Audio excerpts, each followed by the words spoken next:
Curtis, how are you, mate? Doing well, man. How you doing? Yeah, pretty good. Good. Is this your first time in the decked out pod studio? First time in here with anything recording, yeah. Yeah. I've been in here a few times helping Brad set the place up, but I'm carrying the table in and out. But That's it. yeah, first time in the studio, man. Excited. Cool. What do you think of it? It's great, man. It's great. I like the ambiance, the colour. Yeah. It's makes your eyes pop. Thanks, man. Yeah. That's what I was going for. Yeah, great. The was whole going thing with was designed around. The blue background is to get my blue eyes out there. That's what I thought. So, yeah. But now welcome in, mate. Top 5 guests, I think. Okay. Yeah. So that you should feel pretty proud of that. I'm excited. We're going to cover a lot today. Okay. Although we're off to a rocky start because I said to Brad that this would be the first one that starts on time, and I'm looking at the clock and we're about 8 minutes late. So I think you owe Brad an apology. Yeah. Yeah. Sorry, Brad. Sorry. All right. Yeah. Good start. Sweet. We're going to cover a lot today, mate. I know you know the concept of the podcast. It's a chance for our organisation and organisations outside of ours to learn a little bit more about the industry, learn a little bit about some of the owners and directors within the industry. We don't get as many touch points as we used to back in the day. So we're gonna learn a little bit about your journey, how you got started, some challenges, some lessons, and all that sort of stuff. But actually, the thing I want to start with first is you are currently doing like a pretty crazy physical challenge this year. Have you completed another one just recently? Decently recently, yeah. So it's one a month. It was 1 a month. I'm doing 12 for the year. So Jan and Feb's ticked off. What were they? Tell us real quickly. Yeah, sweet. So January it's an event they run sometimes throughout the year. I didn't do it as an event. I went and just did it myself. Yep. Which is called the Great Ocean Walk. Yep. It's really cool. So it's a 104-kilometre walk across the Great Ocean Road following the coast route. It's designed to be done across 8 days. So there's 7 camps along the way where you pack. How many days you do it in? Yeah, 3. Nice. Yeah. It's all self-enclosed. You got a pack on. You carry your own tent, water, food for the whole trip. Wow. Usually people do it in a bit of a group as well. So, one tent between 2 people shares the weight. But that was fun. Did that all by myself, 3 days out there. Wow. Nearly died of heat stroke on day 1. It was like 42 degrees, but strong start. That was really, really cool. So good start from Jan. February, I ran my first ever ultra marathon, which was cool. That's awesome. For those who might not be aware, ultra's anything over 42. Yeah. So we did a 51k run down in Tassie. Yeah. That also wasn't an event. That was just me going for a run, which was cool. So, you and your thoughts. Yeah, for 11 hours. That's dangerous, man. You don't want my thoughts for 11 hours. Yeah. But, no, it's cool. It's down in Tassie for a work trip. We've obviously set up the office down in Hobart. Yep. And yeah, just set out at like 7 a.m. in the morning, went for a run, ran across the bridge in Hobart. I thought an ultra wouldn't be hard enough, so I slapped climbing a mountain in the middle of it. As you would. So yeah, climbed a big bloody mountain down there in Hobart as well, and then ran home. It was cool. Okay. Yeah. And then what's this month's? Yeah, so March, me and a few of the guys are going to go climb Mount Kosciuszko. Okay. So Seamus and Lewis, potentially Ben. Yep. Yeah, that's not that crazy. It's like a 1-day hike, but it's a good chunk of it's like 2,200 meters up in the air. So I think it's meant to be like 25-30% reduced oxygen. Yeah, meant to be pretty intense. So that should be. You got some friends for that one as well. Yeah, got some people along for the journey. Nice. March is the first one that properly scares me, I think. That's called the Great Ocean Cycle, which is an actual event. So it's a 200-kilometer bike ride along the Great Ocean Road in 1 day. Yeah. I'm not a cyclist, so I'm gonna hire a bike for it and just go and give that a crack. But 8 hours on a bike, I think I'll have a sore butt. But yeah, that's awesome. Yeah. Okay, so we're 2 in, 10 to go. 10 to go. What do you think is going to be the hardest one? October? What's October? Ironman, full Ironman. Okay. So 3.8k swim, 180k cycle. Yeah. Then a marathon off the back of that. Mate, that's crazy. Yeah. You've come a long way from when we ran our first marathon together.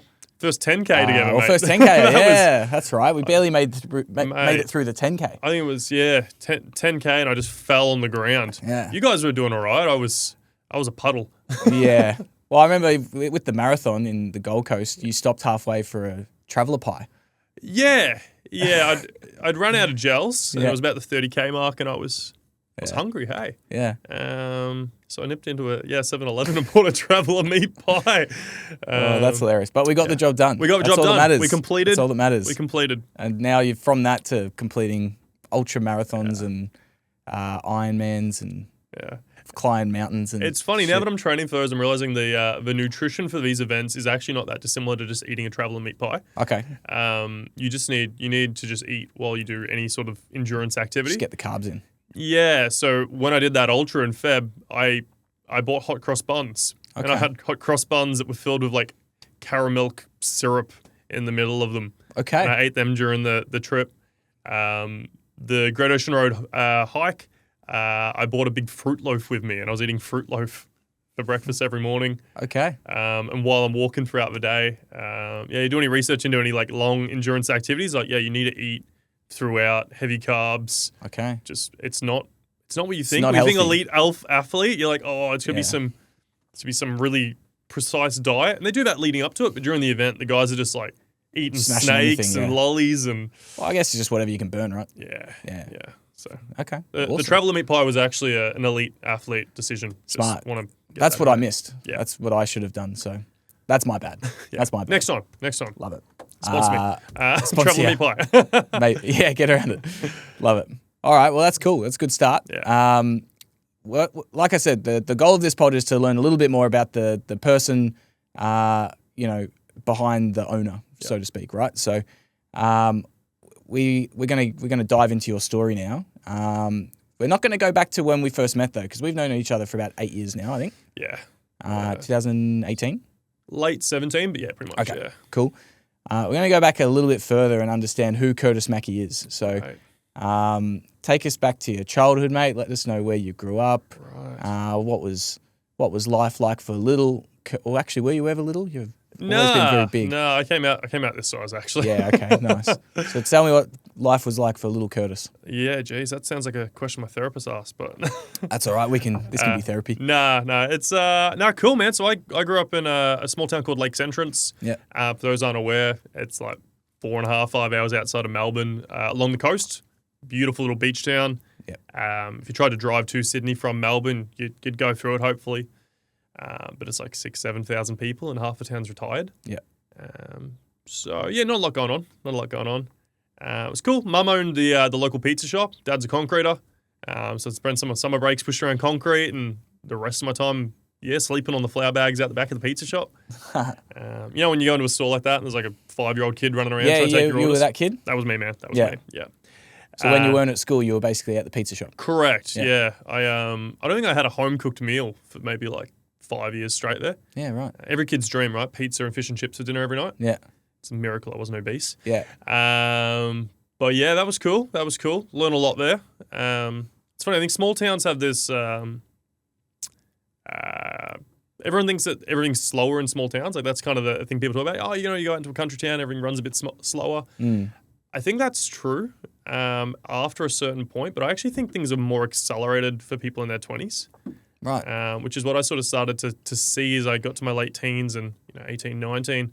If you look at people I went to school with and you look at them now, they're already married, all own homes, half of them have kids. Yeah.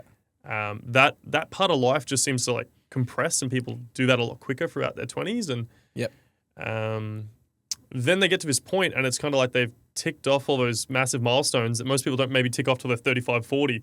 And they've done them by the age of 22, 25. And then life seems to slow down and start to look the same every day off the back of that because there's no big milestones moving forward. And makes sense. I see people start to get understimulated and then coping mechanisms sort of kick in. And definitely a lot of the people I knew growing up sort of have problems with alcoholism or substance abuse. And it's kind of no surprise when you look at it and you're like, oh, cool. Yeah, they woke up one day at the age of 25 and realized the next 40 years of their life were going to look exactly the same. They'd already ticked everything off. And I think one of the big things I learned growing up wasn't necessarily who I wanted to be or what I wanted to be, but I definitely learned who and what I didn't want to be. Yeah. So yeah, that's what growing up probably taught me. Okay. Amongst a lot of other things, but that was probably a lot of it. Makes sense. And as when you were growing up, obviously you were around your mum who was trying to get a business going and get get it off the ground. So you were, like you said, pizza and fish and chips every night. Yes, sir. Do you reckon that sort of fueled a little bit of your hunger and drive? Or has that been developed later? You know, I like to ask because sometimes you meet people in our industry who have always had some form of like entrepreneurial tendencies. Yeah. Were you like that as a kid, or? Yeah, it definitely was. Yeah. I don't know if it was because mum ran the business, because both mum and dad ran businesses. Dad ran his own concreting business, and was definitely around mum a lot more. But for better or for worse, neither of them did it very successfully, and they both made it look pretty painful, to be fair. Yeah. As some very, very small business owners typically do, and so I don't know if that's where it came from, but I definitely always knew I wanted more out of life. I was quite ambitious. Yeah, I don't know. I was always quite competitive when it came to like school competitions for who could raise the most money, or find creative ways to do that. I worked from a very young age, like working at the pizza shop from the age of 6. Age of 6? Yeah, genuinely. Yeah, I wasn't doing much. It was maybe an hour of dishes a day, but Fair Work's not listening. It's okay. no, it's family business. You can do that. Okay, yeah. I think so. If not, yeah, Let's then say it was you can whatever anyway. the legal age was. That's when I started.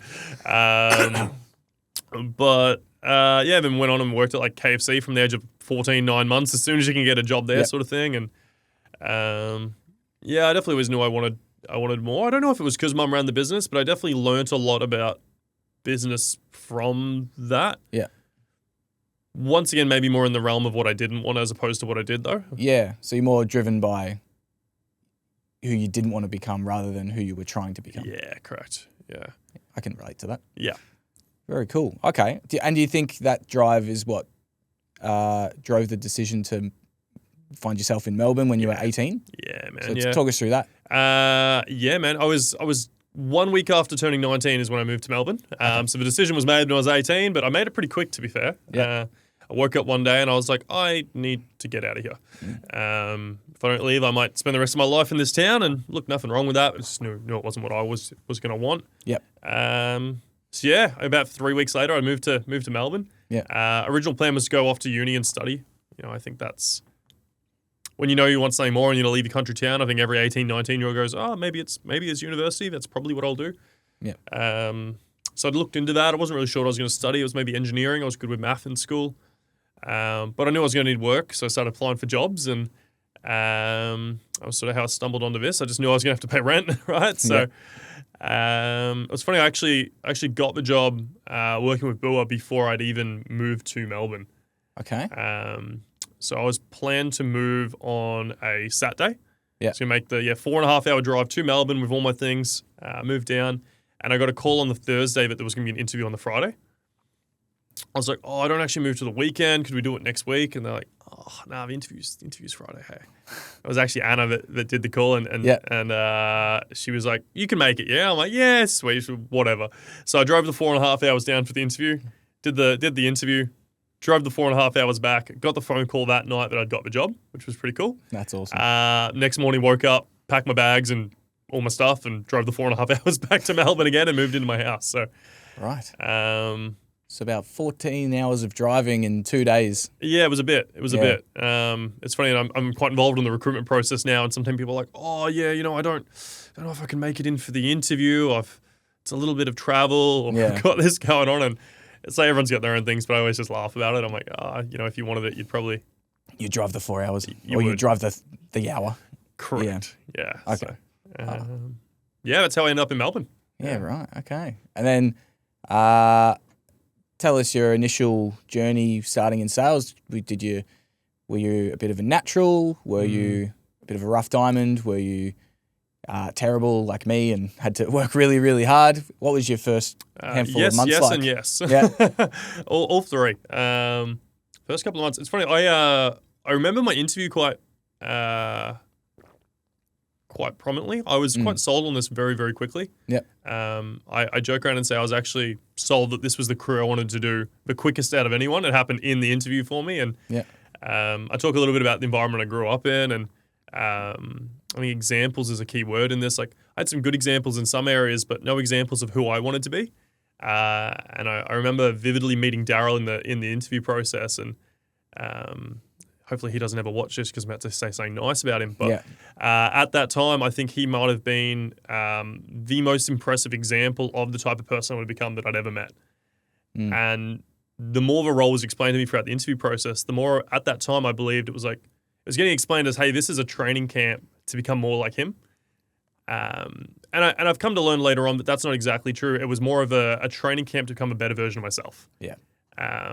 But at the time, he was that example, and in a few areas, health, wealth, business success, family. He had an amazing relationship with Anna, and they've now got married and got a great family, and community. Like he'd been able to, inspire and build this great group of people around him. You're part of that, and these are all things I was like, oh, I hadn't up to this point really know what I want, but that looks appealing.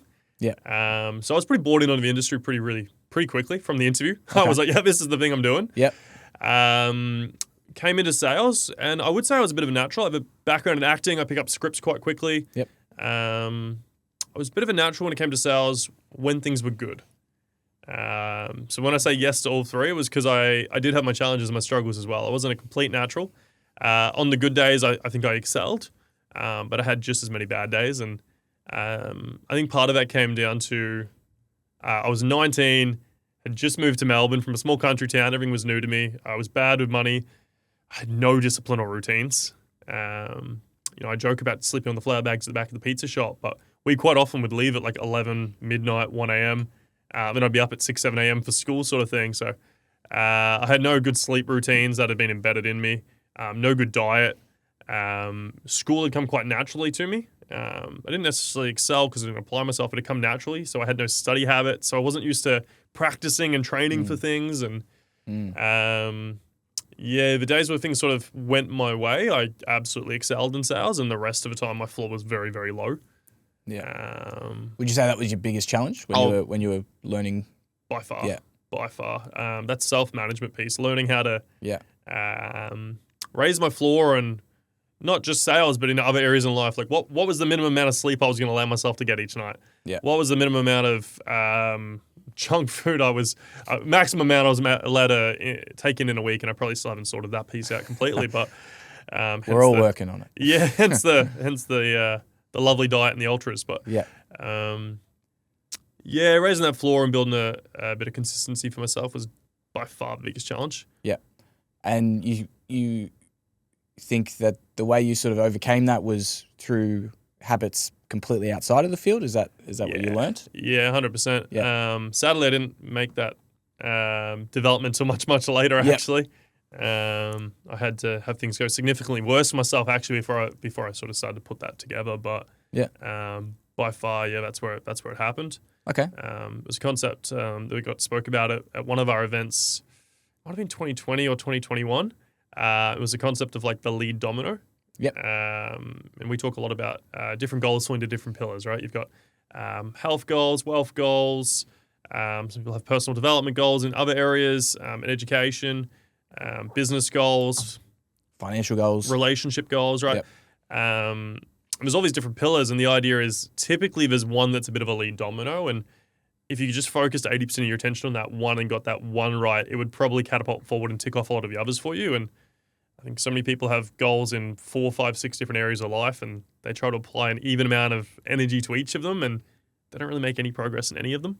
And you shouldn't neglect one completely, but I think that idea of really just sorting myself out in one area really allowed me to catapult onto a few other things. And we're jumping ahead a bit here in the timeline, but there was a period of my life where, I just really dialed in on that. And, I'd been a big drinker for a long time, and I came into a new year and I was like, oh, all right, cool. I'm just not having a drink until I open a business. Yeah. which has been a goal of mine for a long time at that point. I was like, you know what? I'm just not going to have a drink until I tick that goal off. I'm going to exercise more. I started running. We did that 10K and then went on to do a half marathon together and then a marathon together. And that was all across a similar time period. And it was really that health and personal discipline and routine pillar that I ticked off. And it's funny, if you look at the 12 months off the back of that, what I went and did is I ended up in an amazing relationship. I opened up a business. I ticked off some savings goals. I was able to do some really cool stuff. I went on a an international trip every 6 months for like 2 years straight there. And if you looked at the 12 months before I'd made those changes, it was really bloody rocky, eh? Yeah. So, that was probably a big shift for me. Cool. That's awesome. You briefly mentioned that there was a period there that was probably the catalyst to making all those changes. Go into as much detail as you want, as obviously, no pressure or anything. But can you talk us through that period? Yeah. Because it sounds like you were, for a handful of years there, very capable, but probably got in your own way with this personal stuff. Yeah.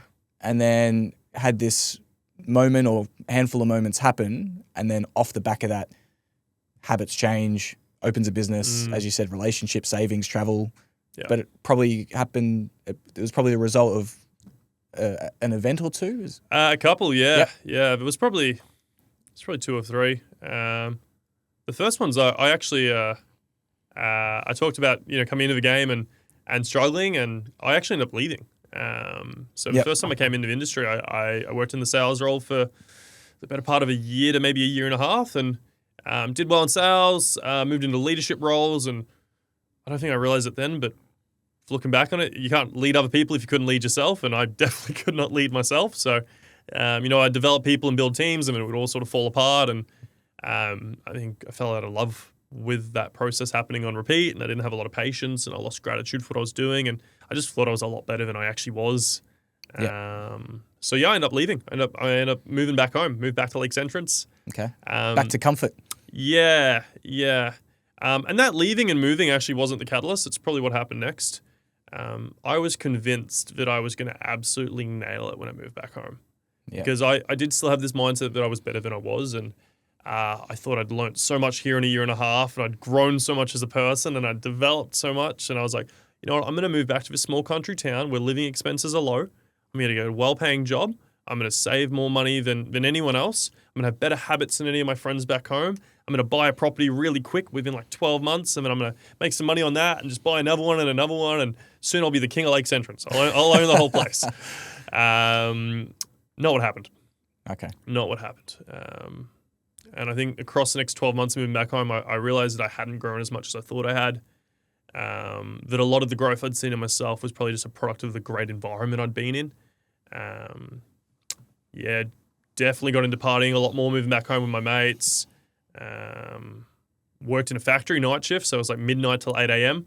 I was getting paid pretty good, and I'd spent all the money on alcohol or my car, and didn't really save any of it. Had terrible sleep because I was working overnight, and things accumulated in like 2 pretty bad car accidents across a 3-month period, and I think I sort of saw the future. I talk about this moment. I was kind of working at the factory one night, and I looked around, and there was about, I don't know, maybe 7 other guys working on the line with me that were all 40 or 50, and they'd all been doing the exact same role as I had for 20, 30 years. And I saw the future. I was like, if I'm not real careful, best case scenario for me right now is in 20, 30 years, I'm one of these guys. Nothing wrong with that for them, but it's not what I wanted. Yep. Worst case scenario is I have another car crash and I die. And I was like, that's actually the environment I'm in. So made a dramatic change there. I'm like, within a week, I actually left Lakes Entrance and I moved back to Melbourne. So you're only there a week? No, I was there for 12 months. Oh, sorry. Yeah. From having that realization, 1 week later, I left. I packed I just left. I moved back to Melbourne. I was going to say that's a lot of realizations in a week. It's a powerful week, Don. Have you worked in a factory? Yeah. No. 12 months. 12 months-ish I was there. Moved back to Melbourne. Reached out to Daryl, and I was like, hey, mate, would you be interested in having me back? He was like, yeah, look, let's come in, meet me again. We'll have another interview. And he said, yes. Yeah, I came back on board. And 2 weeks later, I had just started. I'd done maybe 1 or 2 weeks in the field. And then the first lockdown for COVID happened. Right. And then you jumped ship to Adelaide. I did, man. Yeah. That was crazy. That was... I actually completely forgot about that until right now. So tell us that story about lockdown. I assume a phone call from Daryl. Hey, mate, we're jumping the border. Are you in? Are you out? Yeah. It was very much that, man. Yeah, it was. We'd been working that day, and then the lockdown had been announced, so everyone was in a panic. So we weren't going to we weren't going to get much results when everyone's in a paddock. So we all went home for the day, and it was maybe midday, 1 o'clock in the afternoon. Daryl called me up and he goes, "Hey mate, they're gonna lock down the state pretty bad, so we're gonna head over to Adelaide. Him and Anna, and we'd like to know if you'd like to come." And I was like, "Oh, okay. Well, when are you leaving?" Like, "Well, we have to actually cross the border before midnight tonight, and it's about a 6-hour drive to the border, so we have to leave by 6 p.m." Remember, at this point, it's about 1 p.m. in the afternoon. I was like, "Oh, okay, cool. So we're leaving in 5 hours. How long are we going for?" He's like, "Well, I'm not sure. It could be 2 months, could be 3 months, could be longer." All right. Where are we stay? He's like, "Well, I'm going to get an Airbnb and you'd stay in the Airbnb with me and Anna." I was like, "Oh, who else is going?" He's like, "Only one other person said yes so far." I was like, "Oh, all right, I'm in." So packed up the car, packed up all my things, and with about 4 hours notice, we drove. We got across the border about 11:50 p.m. Went over to Adelaide and ended up being 6 months. 6 months we were over there living in that house, and that's probably impact number 2 that really caused me to make a lot of those changes. Was I then went on to live in a house with Daryl for 6 months. And I talked already a little bit about how I thought he was an incredible example. Imagine living with the guy for 6 months. I'm like, all right, cool. I picked up a few things. Yeah.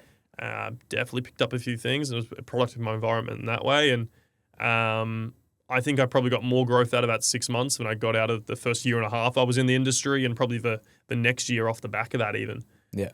So that was probably catalyst number 2. That was a really cool opportunity. Just saying yes to something quite risky in a turbulent time, and paid out massively for me. And then I ended up running that Adelaide office for a very short period of time off the back of that. So that was your first crack at running a business? Yeah. Ran Boer Adelaide and did real well. I probably bit off more than I could chew. Wasn't set up for success personally, and didn't ask for help. Didn't ask for help, and the thing fell apart, and I moved back to Melbourne. And that sort of coincides with that time when I was like, all right, cool, I'm gonna sort a few things out here personally. Because I really felt like I'd just been given the opportunity and then I'd wasted it, and I was like, all right, like I could have done that better if I was more on top of myself in a few different areas. And I knew what I didn't want to be. I'd had a good example of what I did want to be at that point, and I was like, all right, well, I'm just going to make the changes. So that coincided with me making a lot of those decisions with myself. So is it safe to say that you were probably just a little bit sick of disappointing yourself? Oh, yeah. And you were like, you've identified it was self-sabotage in a way, and you were like, okay, how about I just stop disappointing myself and change what I need to change? Yeah, that was my biggest obstacle, and I was really sick of that. Yeah. Knew what I was capable of. Had a bit of an ego about myself, because I'm like, I knew I was really capable. Yeah. At the same time as almost being my own worst enemy. Really upset with myself a lot, angry with myself. Yeah. For that reason, I just kept getting in my own way, and I'm like, why are you doing this to yourself? I was really sick of that pattern, so made some dramatic changes. Credit to you, man. You've made a lot of, I've seen it firsthand. You've made a lot of big changes, and and it's been really cool to see what you've done in the last 2 years or so. Yep. That Litework's been operating. Yeah, September will be 3 years. Nearly 3 years, okay. Yeah. Or 3 years later this year. Okay, great. Yeah. So I guess let's go into that story then. So you come back to Melbourne. Excuse me. You come back to Melbourne. If I remember correctly, jumped back into the sales role in Melbourne. But then talk us through the idea of Litework, and I probably should have said this at the start. So Curtis is the owner and managing director of Litework Business Solutions. I'll get you to explain what Litework does, not me. But talk us through the idea. Like, did you see a gap? How did you notice it? And how did the idea sort of, evolve over time? Yeah, for sure. It was cool. Yeah, I did come back to Melbourne. I moved into that sales role. And this coincided actually with Daryl having his first kid, Ollie. Yeah. Which meant Anna took a massive step back, and she'd been playing a big role on the back end from the administrative operations side of things. And then even Daryl wanted to take a bit of a step back himself. He wanted to be around. Anna was pregnant. They were having their first kid. Yep. So it timed well. I had this experience of running an office, but I'd just moved back to Melbourne. So I was sort of starting from scratch again. Didn't really have anyone in my team. So he was like, hey, man, like, do you want to play more of a back end role and sort of fill some of the gaps of me not being there and Anna not being there? And I took him up on that, which was great. So I was still in the field maybe 2 days a week, and then I was office-based 3 days a week, involved with the running of Bua and sort of on the back-end support side of things, getting involved in recruitment and playing all the initial roles there. And there was a bit of an established support team already. I think it was Shay and Tilly. Jumped in with those guys, and that was great. It was sort of a 3-man team there, and sort of moved into a leadership role amongst that team even. And that was great. We went on to, Bua went on to win Best Marketing Company of the Year that year, and it was really nice. Daryl pulled me up on stage and got me involved in the recognition for that. And I think a lot of that was based off, a lot of factors, but some of that was the work I was doing there on the back end, and I realized I was quite good at that. We built out that bit of a team unit, and I was like, you know what, we could probably serve the bigger audience with this. So I pitched it to Daryl. I was like, hey, mate, rather than me being the operations guy for Bua and sort of running the Bua support team, what if we took that away, built that as an isolated team, and offered that up as a service across our organization or potentially the industry as a whole. And he's like, mate, that's a pretty cool idea. Let me ruminate on it a bit. Let me get some outside perspective. And it's funny, he went and did that, and he came back to me and he said no. Oh, really? I don't know if you know that. No, I didn't know that. He's like, hey, man, I've got some advice from a few people, and a few people think that's a bit of a silly idea. I don't know if we should do that. Okay. I was like, oh, okay, cool. So I went back to doing the same thing, and the idea just didn't leave my head. Maybe 4 to 6 weeks later, I grabbed him again. I was like, nah, man, we're doing this, hey? Yeah. And I think it was just the way I'd approach it there. He was like, okay, you seem sure of it, so let's do it.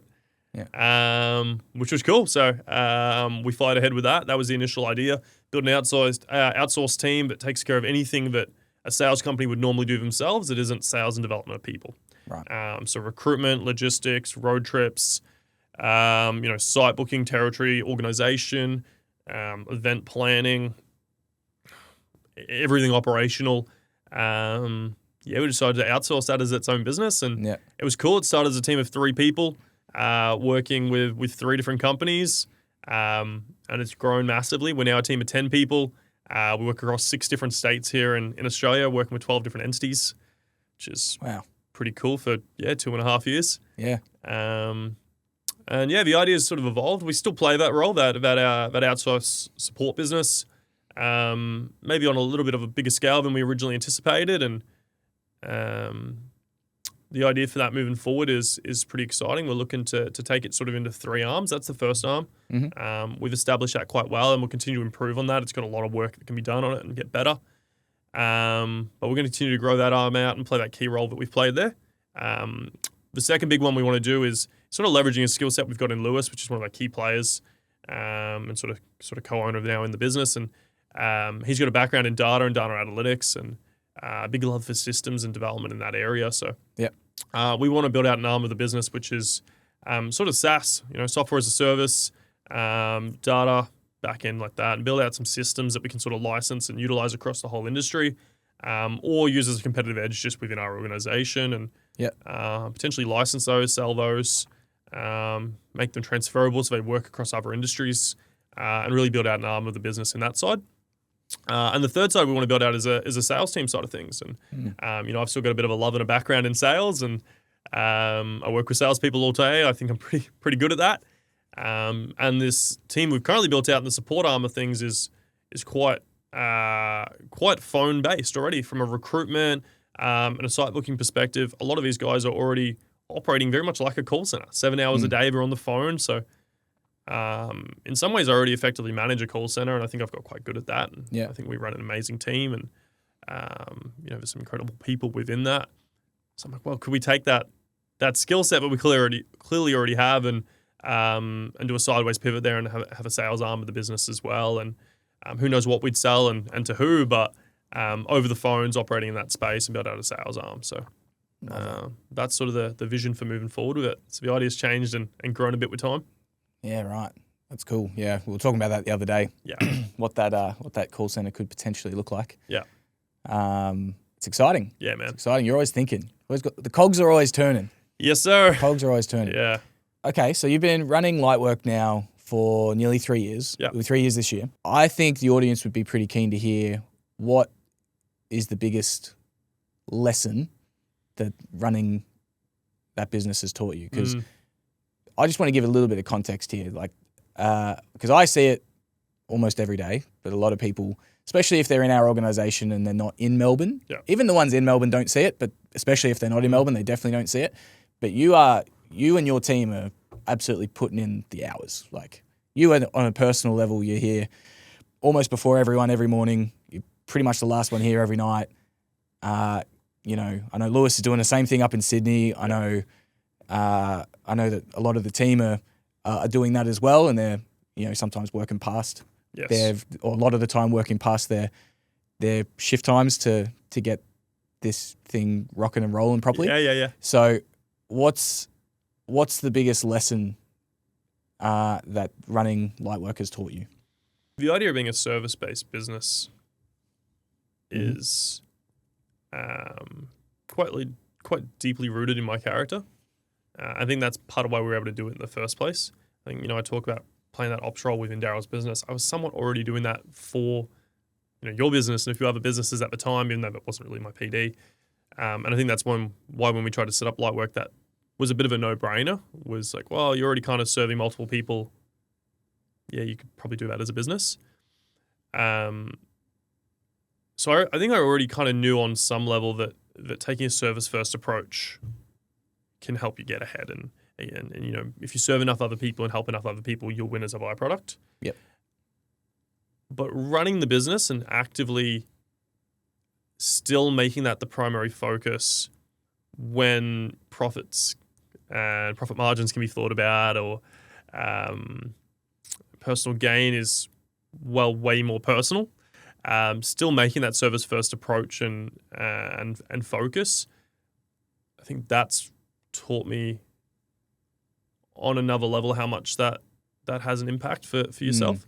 We win by other people winning. That is the baseline of how we operate as a business, and I've got a hell of a lot of fulfillment out of doing it in that way.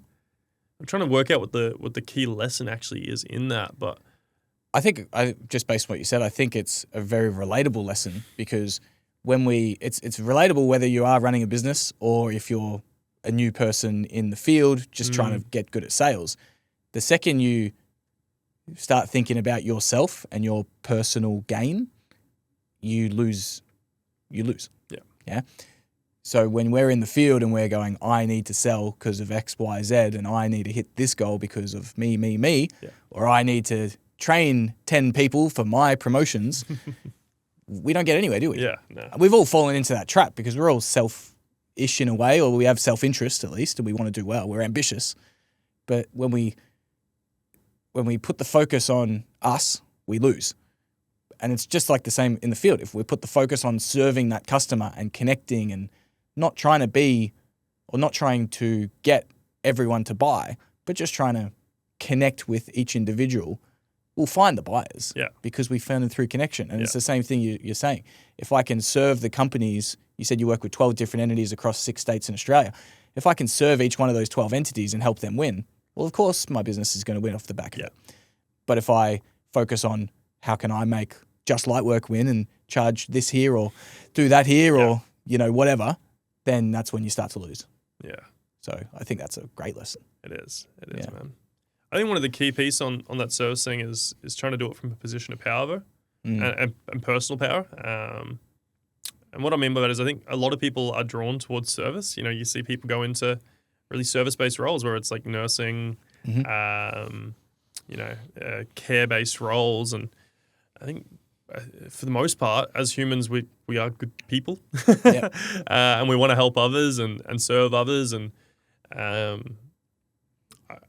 if I look at my journey, my ability to help these businesses that I work with, or even some of the people that I work with quite closely, would be significantly less if I hadn't looked after myself a little bit first. We use the analogy of like if you're on a plane and it's going to crash, or even if it's not going to crash and they're just doing the emergency announcement, the first thing they say is, hey, if the oxygen masks drop, put it on yourself first, right? You can't help others if you haven't helped yourself a little bit first. So that's probably the second part to that, is just like be selfless, help others, sure, but make sure you've put yourself in a position to be able to do so first.